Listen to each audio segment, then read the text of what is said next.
তাকে সম্মান করা আমার দায়িত্ব। সেটা নিয়ে এক শ্রেণীর ইতর দেখলাম বুলিং শুরু করেছে। তোদের কি মা নাই? জুলাইকে তোরা স্বীকার করিস না?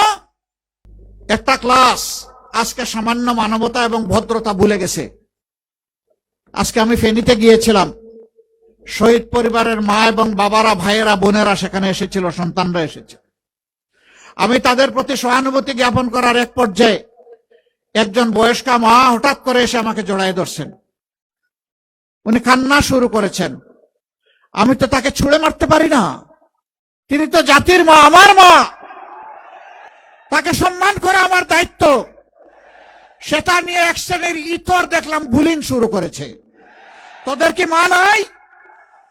জুলাইকে তোরা স্বীকার করিস না? যদি জুলাইকে ধারণ করিস তাহলে এমন একজন মাকে কেন তোমরা অপমান করছিস? উচিত ছিল মজলুম মানবতার আল্লাহর শুকরিয়া আদায় করা, নিজেকে বদলানো এবং জাতিকে বদলানো। আফসোস, কেউ বদলানোর আকাঙ্ক্ষা নিয়ে এগিয়ে গেল, আর কেউ আগের মতো আবার সেই ফেসিবাদী কায়দায় অপকর্ম শুরু করে দিল। গার্মেন্টস শ্রমিক, দিন মজুর, তারা দুনিয়া থেকে বিদায় নিয়েছে ভাই আপনাদের জন্যে, আপনাদের অধিকার আদায় করার জন্যে, দেশবাসীকে মুক্তি দেওয়ার জন্যে, যাদের অবদানের কারণে আজকে এখানে দাঁড়াতে পেরেছি, কথা বলতে পারছি। তাদের পরিবারের কাছে যখন গিয়েছি, চোখের কোনায় পানি দেখি নাই, আমি রক্তের ফুঁটা দেখেছি। মায়ের চোখে, বাবার চোখে, ভাইয়ের চোখে, বোনের চোখে, স্ত্রীর চোখে, অবুঝ সন্তানের চোখে।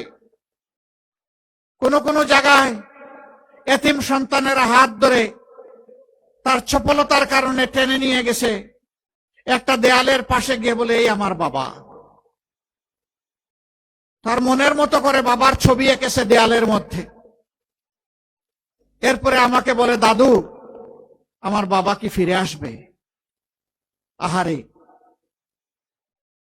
এই অবুঝ এতিম শিশুর কাছে আমার কি জবাব ছিল? কোনো জবাব দিতে পারি নাই। গুমের শিকার মানুষগুলার কাছে যখন গিয়েছি, তাদের পরিবারের সদস্যদের কাছে, মা জিজ্ঞেস করেছে, বাবা স্বপ্নেও তো এখন আর ছেলেটাকে দেখি না, আমার ছেলেটার কি কোনো খবর আছে? যদি সে মারা গিয়ে থাকে তাহলে তোমরা কি তার কবরটা আমাকে দেখাই দিতে পারবা? আশা ছাড়ছি না তাকে ফিরে পাওয়ার। যদি খবর থাকে আমাকে দাও, যদি আমার ছেলেকে হত্যা করা হয় তার কবরটা দেখিয়ে দাও, অন্তত তার কবরের মাটি ছুঁয়ে একটু চুমু খাবো, নিজেকে সান্ত্বনা দেব। এই মায়ের জন্য আমাদের কি জবাব ছিল আপনারা চিন্তা করেন।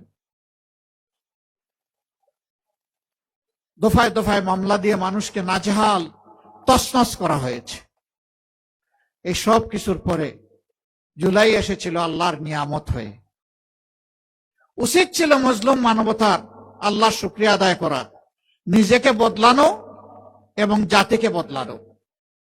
আফসোস, কেউ বদলানোর আকাঙ্ক্ষা নিয়ে এগিয়ে গেল, আর কেউ আগের মতো আবার সেই ফেসিবাদী কায়দায় অপকর্ম শুরু করে দিল।